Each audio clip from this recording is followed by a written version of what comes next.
Buenos días, Foothill. Tomen sus Biblias y vamos a Romanos capítulo 1. Vamos a ver los versículos a esta mañana, mientras que usted está dando vuelta allí.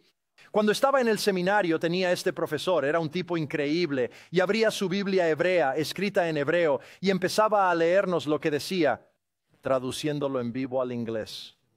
Y recuerdo que llegaba a los profetas, y si usted ha leído los profetas, Dios ordenó a los profetas hacer algunas cosas realmente extrañas a veces. Ya sabes, acostarse de lado por esta cantidad de tiempo, o usar este tipo de ropa, o comer esto, o lo que sea. Él les decía que hicieran.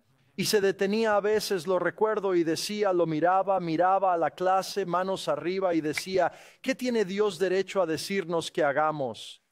¿Cómo vamos a reunirnos como hombres en unas semanas y vamos a hablar de la obediencia al rey? ¿Cómo es Jesús realmente el rey de nuestras vidas? Él dice, hombre, puedo ordenar lo que quiera de ti, puedo mandar donde trabajas, puedo mandar donde vives, puedo mandar lo que das, puedo mandar tu política, puedo mandar todo sobre ti. No hay una sola parte de tu vida que no esté bajo, y no debería estar bajo la sumisión a Jesús, incluyendo nuestra sexualidad, y vamos a hablar de eso hoy. Antes de llegar allí, quiero de nuevo ayudarnos a ver dónde está Pablo. Y así que si tienen sus Biblias, ábranlas y miren versículo de versículo de versículo de donde Pablo, déjenme recordarles, Pablo dice que la ira de Dios está siendo derramada. No es algo futuro. Cosas están sucediendo en nuestro mundo ahora mismo que son una demostración de la ira de Dios. Así que esto no es una cosa futura, estamos esperando el fin del mundo. Hay cosas que podemos mirar y decir, la ira de Dios está siendo derramada. Ahora Pablo en los versos 8, dian abajo a qué, a 3, a 4, nos va a decir, él va a decir, aquí está él porque la ira de Dios está siendo derramada porque hemos tomado a Dios, el Dios glorioso, y lo hemos suprimido y lo hemos empujado hacia abajo y lo hemos puesto en el quemador de atrás, en el estante de arriba.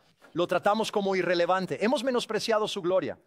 Y lo hemos intercambiado, lo hemos cambiado por imágenes que se asemejan a hombres mortales, pájaros, animales y reptiles, nos dijo Pablo. En otras palabras, nos hemos convertido en idólatras. Queremos que cualquier cosa sea el Señor de nuestras vidas en lugar de Dios. Lo hemos cambiado por estas otras cosas. Ahora bien, ¿qué hace Dios? ¿Qué hace con los idólatras? O digámoslo de esta manera, ¿cómo es en realidad la ira de Dios? Así que si decimos, bueno, si la ira de Dios se está revelando en el mundo, entonces ¿cómo se ve? Y ahí es realmente donde Pablo llega en los versículos porque notan la primera palabra en el versículo por lo tanto. Bien, esta es mi conclusión. Aquí te lo he dicho, esta es la razón por la cual la ira de Dios ha venido y por lo tanto esto es lo que ha sucedido con esa ira. Así que leámoslo juntos comenzando en el versículo hasta, por lo cual Dios los entregó en la concupiscencia de sus corazones a la impureza, a la deshonra de sus cuerpos entre sí, porque cambiaron la verdad acerca de Dios por la mentira, y adoraron y sirvieron a la criatura antes que al Creador, el cual es bendito por los siglos. Amén. Verso por esta razón, Dios los entregó a pasiones deshonrosas porque sus mujeres cambiaron las relaciones naturales por aquellas que son contrarias a la naturaleza.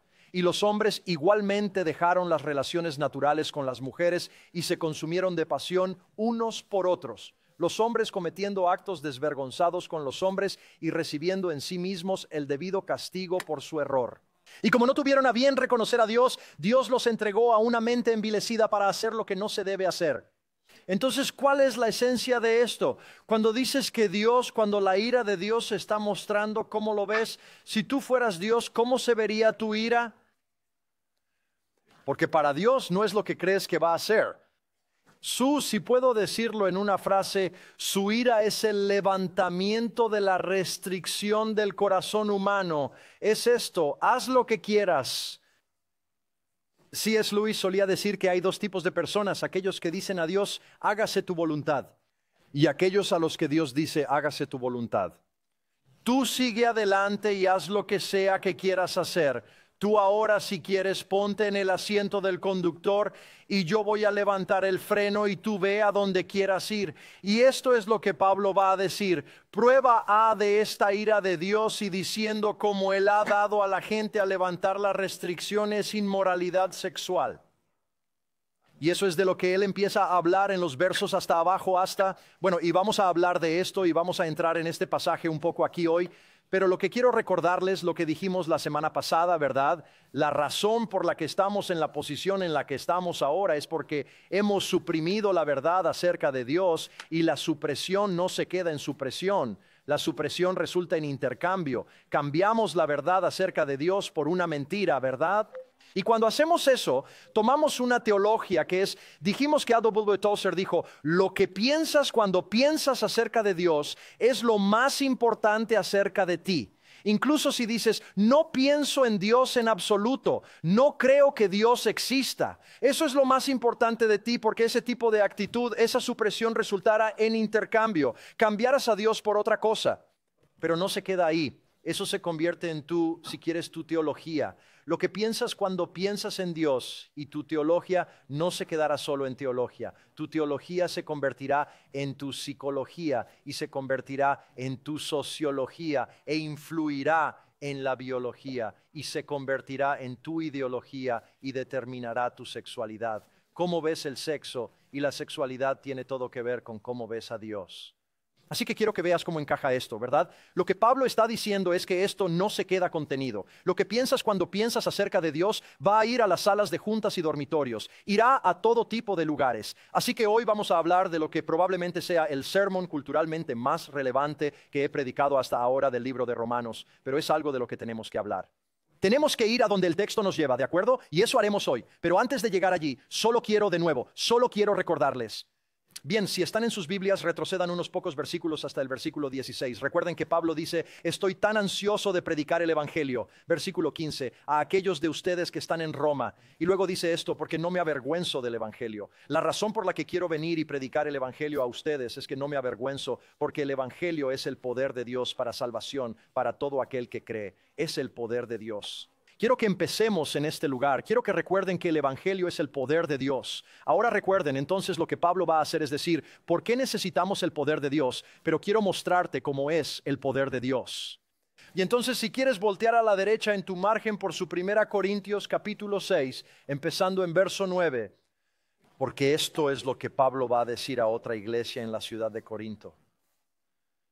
Él les escribe y les dice, ¿o no sabéis que los injustos no heredarán el reino de Dios? Así que injustos, si no soy hecho justo por lo que hace el Evangelio, Pablo nos dice en Romanos, entonces no heredaré el reino de Dios. Y luego continúa, no se dejen engañar. Ni los inmorales sexuales, ni los idólatras, ni los adúlteros, ni los que practican la homosexualidad, ni los ladrones, ni los avaros, ni los borrachos, ni los maldicientes, ni los estafadores heredarán el reino de Dios. Bien, esta es la mala noticia. Que si esto es lo que practico, si estas son cosas que estoy haciendo, ¿verdad? Y no tengo la justicia de Cristo. Y noten que la homosexualidad es solo una de muchas cosas dentro de aquí. Si esto es lo que estoy haciendo y esta es mi vida, él dice, no heredaré el reino de Dios. Pero luego le dice a esta congregación, así eran algunos de ustedes. Estos solían ser ustedes, pero fueron lavados. Ustedes fueron santificados. Fuisteis justificados en el nombre del Señor Jesús y por el Espíritu de nuestro Dios. Ese es el poder del Evangelio. El Evangelio cambia a la gente. El Evangelio tiene este tipo de poder. El Evangelio no es para gente perfecta. No es para gente que dice, hombre, yo tengo mi acto juntos y entonces vengo a Dios. El Evangelio llega a nuestro pecado y nos rescata de él. El Evangelio es una proclama de rescate. Por eso es una buena noticia. Dios lava. Dios nos hace santos a través de Cristo. No limpiamos primero, ¿verdad? Vamos a venir a Dios con todo. Y entonces confesamos nuestro pecado y Él nos limpia de toda maldad. Ese es el poder del Evangelio. Y quiero empezar por ahí, Foothill. Porque por un par de razones. Porque número uno, quiero que seamos una iglesia así. Quiero que seamos una iglesia llena de pecadores justificados. Gente que diga, hombre, así era yo. Solía serlo, pero he sido lavado, he sido limpiado. pero me reúno con una sala llena de personas que son pecadoras, que luchan contra el pecado, que intentan luchar contra inclinaciones pecaminosas. Y aquí encuentro gracia y encuentro comunidad y encuentro coraje y encuentro amor y encuentro apoyo para vivir una vida poderosa, llena de espíritu y llena de alegría. Hombre, yo quiero ser una iglesia como donde la gente de todas las razas, y no importa cuál sea su trasfondo de pecado, porque todos tenemos uno, vienen y dicen, hombre, vamos a luchar contra esto juntos. Pero la segunda razón por la que quiero empezar ahí es que quiero que escuchen lo que dice el Evangelio, que no hay pecado que sea más grande que la cruz. No puedes pecar más que la gracia de Dios. Nadie está más allá de la gracia de Dios. La gracia de Dios, Dios realmente redime a los pecadores. Todo tipo de pecadores, pecadores sexuales y de otro tipo. Homosexuales, heterosexuales, adulterio, lo que sea, Dios redime a los pecadores, así que escuchen. Hablaremos hoy sobre la homosexualidad y por supuesto esto abarca todos esos temas adyacentes, el lesbianismo, la comunidad gay, la cultura queer, la cultura trans. Esto es todo eso que tal vez no usen estas palabras, pero esto es lo que está pasando y hablemos de esto. Tenemos que hablar de esto porque es algo de lo que ustedes oyen hablar todo el tiempo, lo sé. Esto es algo en vuestras familias, esto es algo en vuestro lugar de trabajo, esto es algo en vuestras escuelas. ¿Cómo podemos reflexionar sobre ello? Eso es lo que quiero tratar de ayudarnos. Tenemos que entender lo que Paul está diciendo y tenemos que entender lo que no está diciendo. Hay mucha confusión en torno a este tema en este momento. Ahora, solía ser que la iglesia era casi universalmente uniforme cuando se trataba de este tema, ya no. Así que lo que quiero hacer hoy, se los voy a decir ahora, es un sermón de 2 partes. Lo que quiero hacer hoy es simplemente decir, ¿qué dice la Biblia sobre este tema de la homosexualidad? Voy a mirar la Biblia incluyendo Romanos, así que vamos a caminar a través de algunos pasajes para ver si podemos entender lo que dice la Biblia. Y luego la próxima vez lo que quiero hacer es esto, quiero hablar de algunas de las objeciones. Sí, peros, ¿verdad? Sí, pero tengo un amigo, o sí, pero ¿qué tal? Parece que estás usando solo unos pocos pasajes. Bueno, sí, pero y hay un montón de ese tipo de cosas y vamos a ver si podemos responder a ellos, ver cuáles son las respuestas a esto. Y por último, realmente quiero que veamos cómo debemos responder como iglesia. ¿O cuál debería ser nuestra postura cuando se trata de estar enojados y militantes? ¿O hay una postura que Jesús quiere que tomemos cuando se trata de este tema? Entonces, ¿qué dice la Biblia sobre la homosexualidad? Ahora, adelante si quieren y vayan conmigo al Génesis 19. Llegaremos allí en un minuto. Así que literalmente solo quiero caminar a través de pasajes que hablan de la homosexualidad. Pero como dije, la iglesia ha tenido por 2000 años, un acuerdo casi universal sobre el tema y en las cuestiones circundantes relativas a la homosexualidad. ¿De acuerdo? Esto nunca ha sido un tema controvertido dentro de la iglesia como nunca, hasta los últimos 20 años. Y permítanme decir, recuerdo haber venido a la iglesia Foothill, he estado 19 años a finales de este año. En mis sueños más salvajes, nunca hubiera pensado que tendría discusiones con cristianos sobre si la homosexualidad es pecado o no. ¿De acuerdo? Así que voy a poner mis cartas sobre la mesa aquí mismo. Y luego voy a mostrarte, no voy a estar enojado por esto, solo quiero mostrarte de las Escrituras, la homosexualidad es un pecado. La homosexualidad, según la Biblia, y te voy a mostrar esto, está mal. ¿De acuerdo? Pero mi objetivo es si estás convencido o no es realmente irrelevante. Puedes estar completamente convencido de eso y puedes no ver a Jesús. Lo que realmente quiero que veas es a Jesús, ¿de acuerdo? Entonces, pero veamos esto porque hay quienes dirían que es posible ser cristiano. Di un homosexual practicante. Ahora escúchenme, quiero asegurarme de que tengan muy claros los términos aquí. Hay algunos de ustedes, no sé quiénes son, que dirían, yo genuinamente lucho con la atracción hacia el mismo sexo. ¿De acuerdo? Y lucho contra eso. Cuando la Biblia habla de la homosexualidad, no está hablando de ti. ¿De acuerdo? Podríamos hablar con los hombres ahora mismo y decir, ¿quién de nosotros lucha contra la lujuria? Y la mano de cada hombre probablemente se levantaría si están siendo honestos, ¿verdad? De acuerdo. pero eso es diferente al adulterio. Eso es diferente a la inmoralidad sexual, ¿verdad? Sí, hay arrepentimiento que necesita suceder con un proceso de pensamiento. Y sin embargo, cuando la Biblia habla de la homosexualidad, va a hablar de la práctica de la homosexualidad. Primera de Corintios capítulo 6, cuando acabamos de leer hace unos minutos, los que practican la homosexualidad. Esa es la idea detrás de aquí. Pero hay quienes dicen que es posible ser homosexual, practicante y cristiano. Uno de ellos es un hombre con el nombre de Matthew Vines, que hace unos 13 años más o menos, Matthew Vines salió a la luz. Abandonó Harvard al parecer y se fue a estudiar su Biblia durante 2 años porque quería averiguar, ¿es la homosexualidad un pecado según la Biblia? Y él sube este video de sí mismo creo que era como para hacer esto. Y esto es lo que dice en este video. Este video se hizo viral, por cierto. Él dice a los cristianos creyentes y la forma en que la iglesia ha interpretado la homosexualidad, él dice, estás tomando unos versículos fuera de contexto y extrayéndolos de una condena absoluta que nunca fue la intención. Pero también estás golpeando el núcleo de otro ser humano y destripando su sentido de la dignidad y la autoestima. Estás reforzando el mensaje que los homosexuales han escuchado durante siglos. Siempre estarás solo, vienes de una familia, pero nunca formarás una propia. Eres singularmente indigno de amar y ser amado por otra persona, y todo porque eres diferente, porque eres gay.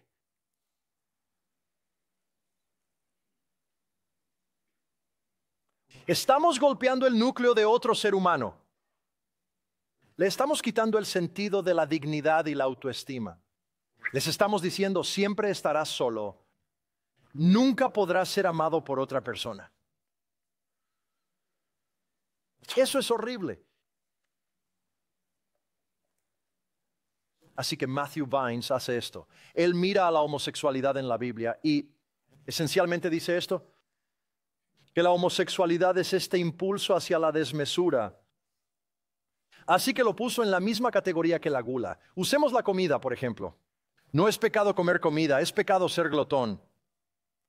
O lo pone en la categoría de la borrachera. No es pecado beber alcohol, pero es pecado emborracharse. Y tiene razón, por supuesto, en esas dos cuestiones. Él dice, así es la homosexualidad, no es que sea pecado. Es solo si se va al exceso. Bien, así que todo lo que quiero hacer hoy es decir, ¿tiene razón? ¿Hemos estado haciendo esto? ¿Ves esta la postura? Espero que esta no sea nuestra postura. ¿Pero es esto lo que dice la Biblia? ¿Realmente hemos estado leyendo, la iglesia a lo largo de la historia ha estado leyendo mal la Biblia? Y estamos finalmente, después de 2000 años de lucha y mentes brillantes y otros tratando de ver esto, estamos tomando versículos fuera de contexto y condenando a la gente con textos de prueba. Escucha, hombre, yo no quiero hacer eso. No tengo ningún deseo. No quiero privar a la gente de dignidad. No quiero etiquetar a nadie como no amable. Así que miremos lo que dice la Biblia y digamos, ¿tiene razón Matthew Vines? ¿Estamos sacando estas cosas de contexto solo para llegar al fin que queremos? Así que si vas conmigo al capítulo 19 del Génesis y el capítulo 19 del Génesis, déjame darte un poco de antecedentes. Lo que vamos a leer aquí son los versículos 4 al 9. No los leeré todavía, pero el contexto de esto es Abraham. Ya sabes, padre de muchas naciones, ya sabes, el padre original de la nación judía. Él tiene un sobrino llamado Lot y él y Lot se han separado. Ya sabes, la tierra no era suficiente para cuidar de todos ellos. Así que Lot se muda a esta zona llamada Sodoma. Probablemente has oído esa palabra antes. Sodoma, Sodoma y Gomorra. Y él va allí y hace su vida allí. Así que es un extranjero dentro de Sodoma. Y Dios viene, y la historia está en Génesis 18, puedes leerla. Dios viene y esencialmente le dice a Abraham, voy a destruir Sodoma y Gomorra. Su pecado se ha levantado ante mí y voy a destruirla.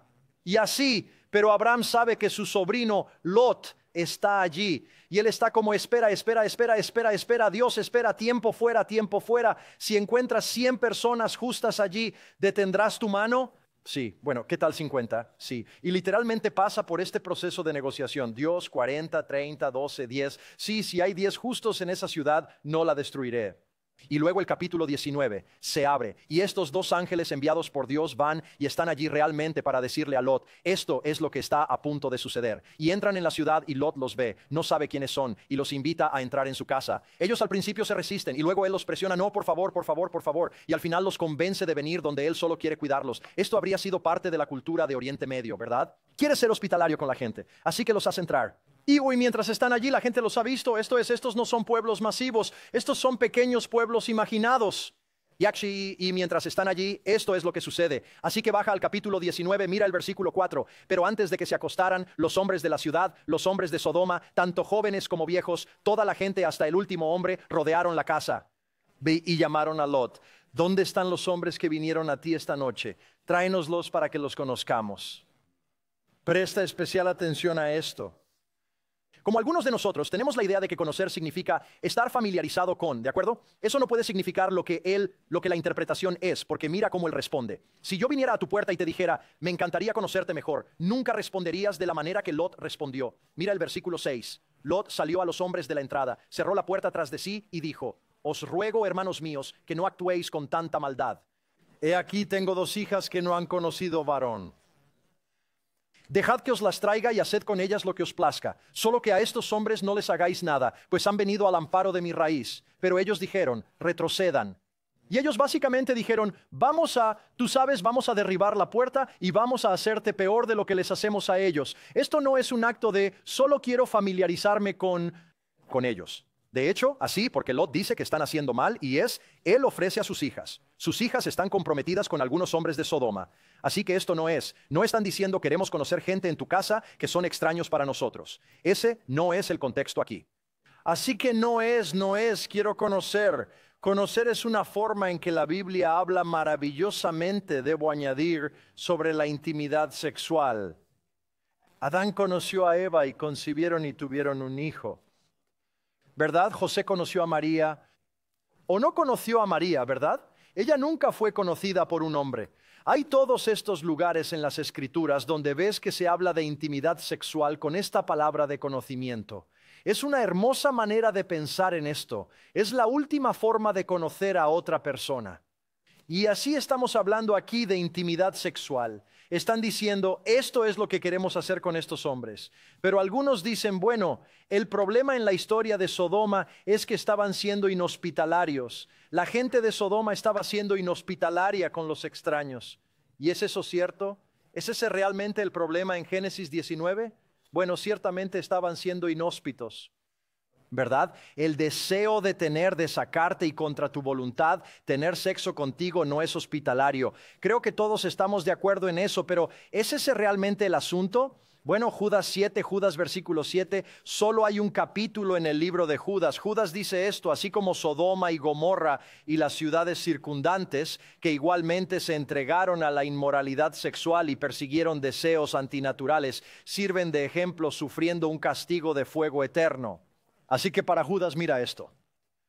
Para Judas, él entiende que el pecado de Sodoma y Gomorra fue uno de inmoralidad sexual. El pecado de Sodoma y Gomorra fue uno de deseos antinaturales. Bien, ese es el primer lugar donde verás esto. En tu Biblia, donde la Biblia va a empezar a hablar sobre el pecado sexual y la homosexualidad, ¿de acuerdo? Pero ahora vayamos al capítulo 18 de Levítico. En Levítico, por supuesto, tienes todas estas leyes. Son transmitidas por Moisés. Dios le dice a Moisés, sabes, aquí están todas las leyes que quiero que le des a mi pueblo. Y si vas al capítulo 18 del Levítico, probablemente puedes mirar el encabezado del capítulo 18 y dice, relaciones sexuales ilícitas en mi Biblia. Probablemente dice algo parecido en tu Biblia. Bien, así que todo el capítulo es sobre una especie de relaciones sexuales prohibidas entre las personas. Comienza con el incesto. Pasa a no puedes acercarte a una mujer que está menstruando. Eso está prohibido en esa época. No lo haces. Y luego el versículo 22. Dice, no te acostarás con un varón como con una mujer. Es una abominación.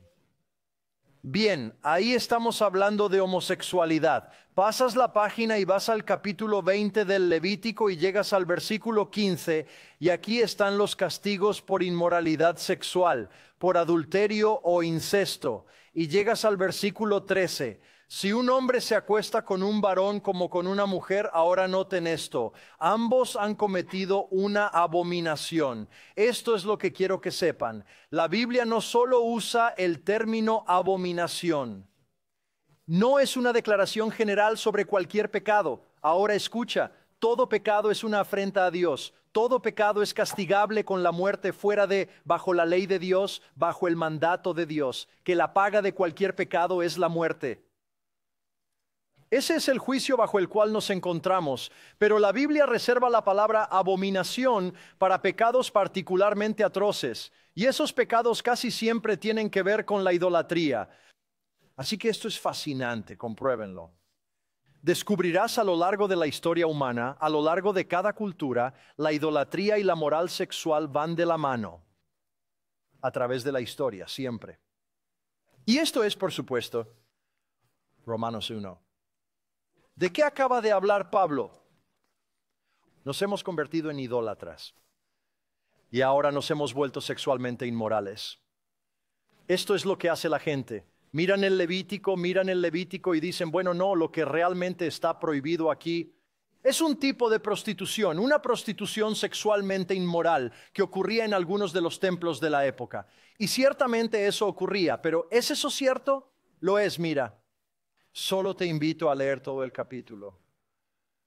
Nada en estos capítulos te sugerirá que lo que se está prohibiendo es algún tipo de prostitución en el templo. Sexual es solo una prohibición general. No debes hacer esto y no debes hacer aquello.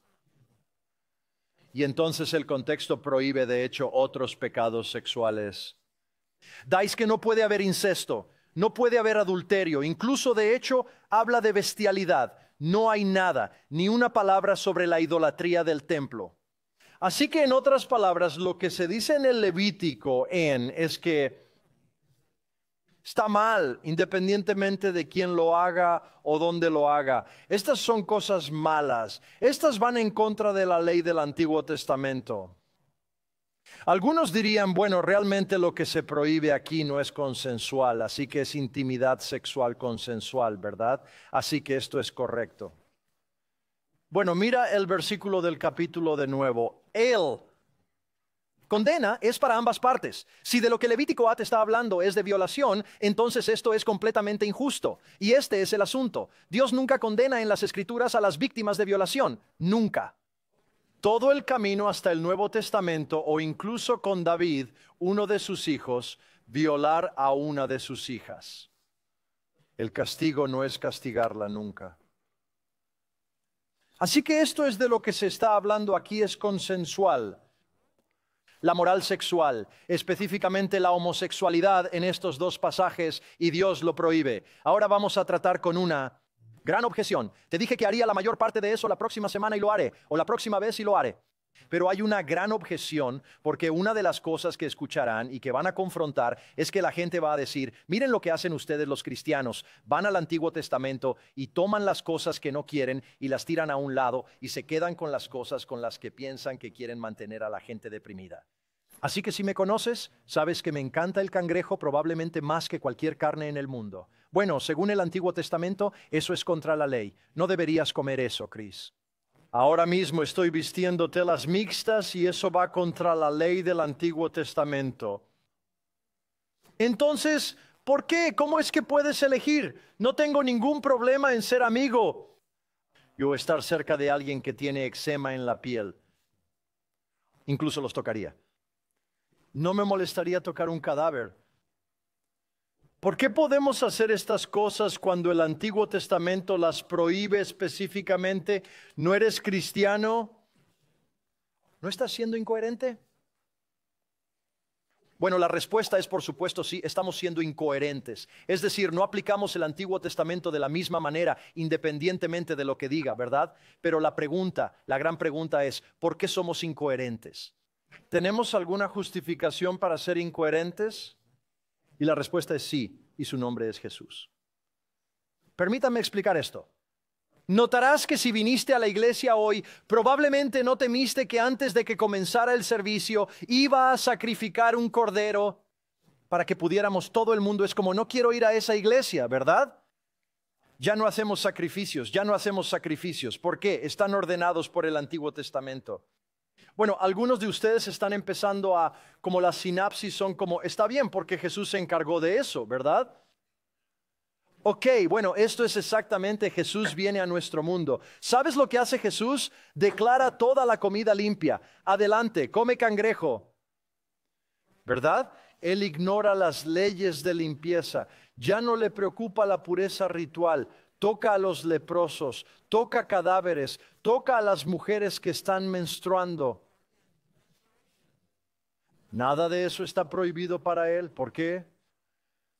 Porque Él está diciendo, yo soy la vía para todo eso. Todas esas leyes del Antiguo Testamento gritan a la gente, eres impuro, no puedes presentarte ante un Dios santo. Todo lo que haces te lo recuerda cada día. No vas al templo sin lavarte primero. Te aseguras de seguir todos estos rituales de pureza porque sirves a un Dios santo y la gente pecadora no puede estar en presencia de un Dios santo. De hecho, ni siquiera el sumo sacerdote podía entrar, ¿verdad? Hay estas áreas del templo, está el atrio exterior, hay un patio interior, está el lugar santo y luego está el lugar santísimo, Y solo podían entrar allí después de ofrecer un sacrificio por sus propios pecados. Y solo podían entrar allí una vez al año. Y eso es en el día de la expiación. Y Jesús va a la cruz, adivina qué día, el día de la expiación. Y paga por el pecado, se sacrifica a sí mismo. Y la Biblia dice que cuando eso sucedió, la cortina que separaba el lugar santo del lugar santísimo se rasgó en dos de arriba a abajo como lo hizo el cielo. Y por supuesto, ¿cuál es el mensaje? El mensaje es Hebreos capítulo 4. Por lo tanto, ya que tenemos un sumo sacerdote tan grande, ahora podemos venir con valentía ante el trono de Dios. Entonces, cristiano, esto es lo que necesitas saber cuando alguien te dice eso. Eres inconsistente. La respuesta es que debemos ser inconsistentes. Si no soy inconsistente, entonces profano la sangre de Cristo que ha sido derramada por mí. Por mí, tengo que hacerlo de esta manera, ¿verdad? Así que Cristo nos limpia, pero entonces aquí está lo que necesitas saber. Cristo no anula ninguna de las leyes morales o éticas o sexuales, cada una de ellas. Él cambia como adoramos, no cambia cómo debemos vivir. Todavía tengo que amar a mi prójimo, dice Jesús. Sigo teniendo que ser generoso, sigo teniendo que cuidar de los pobres. Todavía no debo asesinar, sigo sin poder robar. No puedo codiciar, no puedo cometer adulterio. Refuerza toda la ética sexual del Antiguo Testamento. Y así, si el Nuevo Testamento refuerza algo del Antiguo Testamento, lo obedecemos. Así que si creo que Jesucristo es el Hijo de Dios y pagó por mis pecados, ¿no debo seguir las leyes rituales del Antiguo Testamento? Así que como cangrejo, con cero culpa. Y me encanta, porque Jesucristo pagó el precio. Y no tengo que hacerme ritualmente puro, mas, ¿lo ven? Bien, pero ahora vayamos al Nuevo Testamento y veamos el capítulo 1 de Romanos. Y realmente quiero concentrarme aquí en los versículos 26 y 27. Versículos 26 y 27. Bien, recuerden, Pablo está diciendo, esta es la razón por la cual la ira es derramada. Él dice, Dios los entregó a la pasión deshonrosa. Sus mujeres cambiaron las relaciones naturales por las que son contrarias a la naturaleza. Y los hombres igualmente abandonaron las relaciones naturales con las mujeres, se consumieron de pasión unos por otros, hombres cometiendo actos deshonrosos con hombres y recibiendo en sí mismos el debido castigo por su error. Ahora, si yo me sentara con ustedes, ustedes no tuvieran un título de seminario y les leyera eso por primera vez y les dijera simplemente, ¿qué creen que significa eso? Casi todos dirían, creo que se refiere al lesbianismo y a la homosexualidad entre los gays. Nadie lo analizaría, lo mirarían y dirían el significado obvio, ¿vale? Esto es lo que ocurre. Esta es la gimnasia hermenéutica por la que tenemos que pasar. Bien, él dice que los hombres y las mujeres son culpables cuando cambian las funciones sexuales naturales por las antinaturales. Y este es el argumento. El argumento de los que dirían que estás equivocado diría esto, pero la homosexualidad es natural para los homosexuales. Así que si eres naturalmente heterosexual y lo cambias por sexo homosexual, eso es antinatural y eso es lo que Pablo prohíbe. Ahora me atrevo a decir que ni una sola persona llegaría a esa interpretación por su cuenta. Pero ¿a quién le importa? ¿Es eso cierto? ¿Es eso lo que Pablo entiende por natural? Hablemos de esto. Lo primero que quiero que escuchen es que eso simplemente no es lo que significa natural, y creo que ya lo saben. Esto no significa hacer lo que es natural, solo obedecer los impulsos sexuales. Ese no es el punto aquí, y no creo que a nadie se le ocurra eso. La idea de contrario a la naturaleza no describe mis sentimientos subjetivos o experiencia acerca de lo que se siente natural. Bien, lo que Pablo está describiendo aquí es una forma fija de creación que es obvia. Está describiendo comportamiento natural es lo que está en sincronía con el orden creado por Dios. Ahora déjame decirte, y una de las principales razones por las que digo esto, es que recuerden, solo quiero que escuchen esto. Pablo no empieza en el versículo no plantea el tema de la homosexualidad porque odia a los homosexuales más de lo que nosotros deberíamos odiar a los homosexuales. A los homosexuales. No lo dice porque piense que la homosexualidad es el peor pecado. Lo dice porque este es un ejemplo perfecto de lo que he estado argumentando desde el versículo que es y lo que ha sucedido, ¿verdad? Que Dios se ha visto claramente en la creación. ¿Qué hacemos con Dios? Suprimimos la verdad, la empujamos hacia abajo y no, nos tapamos los oídos y decimos, mira, es obvio, puedo verlo, pero no quiero verlo. ¿Y qué sucede? Él dice, suprimimos la verdad y la injusticia, adoramos otras cosas, negamos la pura verdad. Bien, escuchen. Es por eso que plantea la cuestión de la homosexualidad. Porque dice que creamos esto. ¿Verdad? Entender y creer que los hombres son compatibles con los hombres y las mujeres son compatibles con las mujeres es negar lo que es evidente. Bien, ese es su punto. Eso es lo que quiero que oigas. Por eso Pablo construye esto. Es lo que es obvio, es lo que es natural, es como Dios nos creó. Así que Pablo dice que los hombres no son adecuados sexualmente para los hombres. Las mujeres no son adecuadas sexualmente para las mujeres. Y eso es evidente. Lo natural no tiene nada que ver con mis deseos. No tiene nada que ver con mis preferencias, tiene todo que ver con la forma fija de la creación. Tiene todo que ver con esta realidad objetiva que Dios nos ha puesto delante. Eso es lo primero. Pero lo segundo es que si compramos la lógica y de que la homosexualidad es solo antinatural para los heterosexuales, entonces solo quiero que escuches. Esto abre un montón de problemas.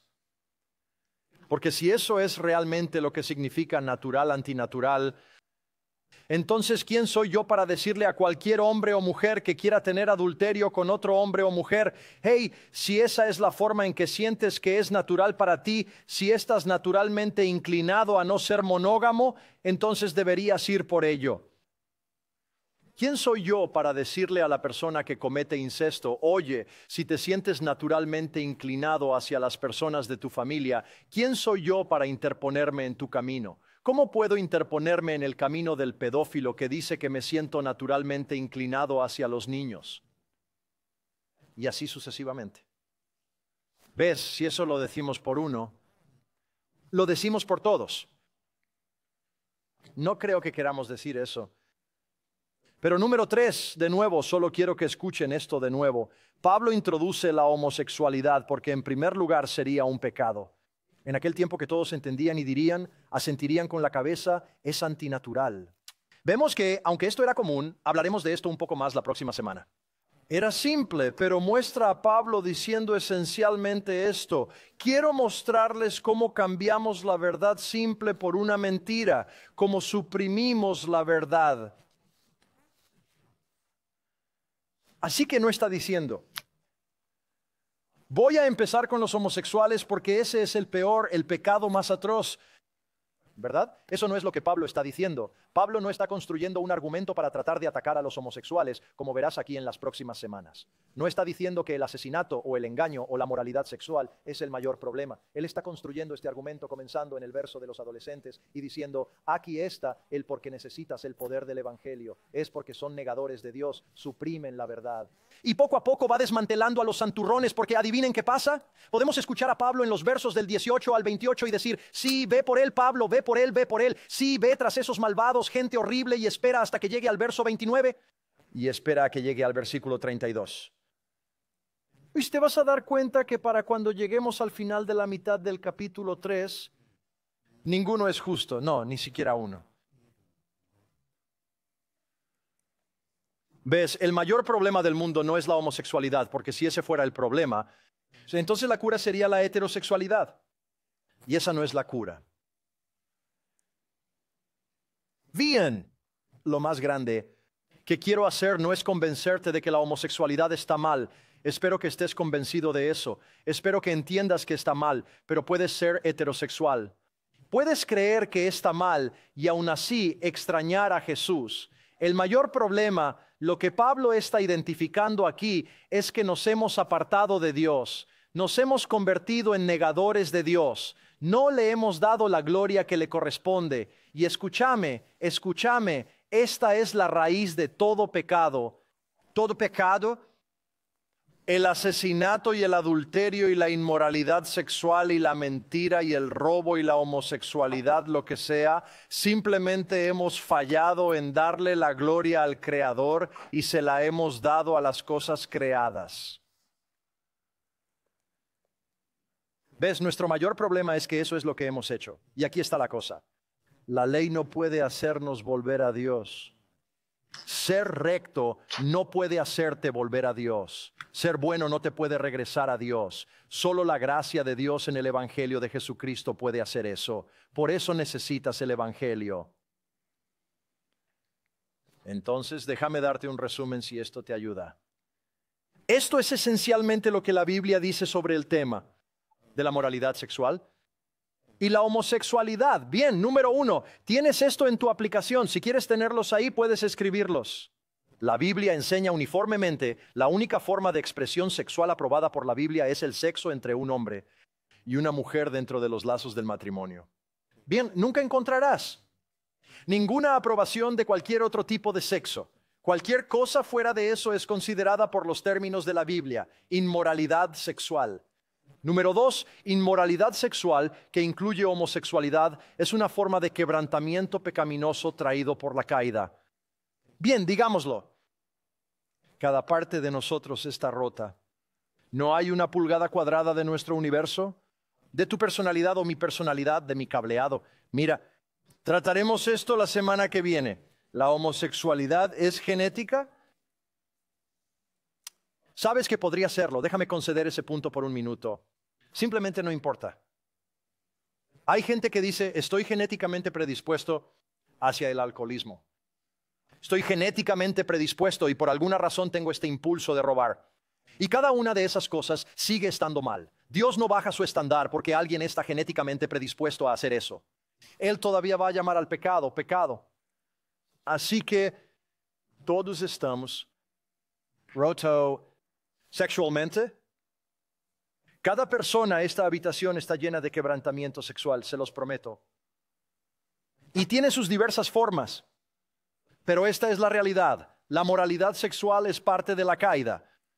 Número 3, la Biblia no tiene nada bueno que decir acerca de la moralidad sexual y nunca la excusa, ni una sola vez. Número 4, la Biblia es consistente en su condena de homosexual. Ok, entonces, búscalo.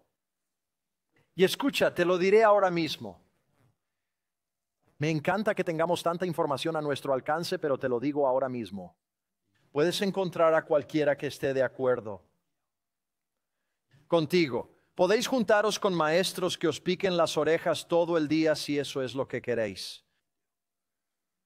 Solo quiero que vean claramente lo que la Escritura dice aquí. Pero número 5, quiero dejarlos con esto. La Biblia también es consistente en la esperanza que ofrece a los homosexuales, los sexualmente inmorales y cualquier otro pecado. Dice que el poder del Evangelio es tal que es para todos, donde podemos mirar y decir que así eran algunos de nosotros. Pero a través del poder del Evangelio nos lavó y nos hizo santos. Nos justificó, nos hizo justos. En el nombre de Jesucristo y por el poder del Espíritu. Amén y amén. Permítanme orar por nosotros. Padre, te doy gracias. Te doy gracias por tu palabra y te pido, Dios, Señor, me siento tan inadecuado. Pero confío en que Dios, tu palabra es totalmente adecuada para convencer, reprender, corregir, instruir en la justicia. Y rezo para que lo haga ahora mismo. Ayúdanos a escuchar lo que dice tu palabra. Dios, ayúdanos a doblar la rodilla. Señor, tienes derecho a pedirnos que hagamos lo que sea. Tienes derecho a controlar nuestra sexualidad, nuestra familia, nuestro lugar de trabajo, nuestro vecindario, cada esfera de nuestra existencia. Y te ruego, Dios, que lo rastreemos hasta su raíz. Nuestro fracaso en estas áreas se debe a que cambiamos la verdad sobre Dios por una mentira. Y adoramos y servimos a la criatura en lugar del Creador, que es bendito por siempre. Dios, entronízate en nuestras vidas y permítenos doblar nuestras rodillas. Padre, te amamos y te damos gracias. Y te lo pedimos en nombre de Jesús.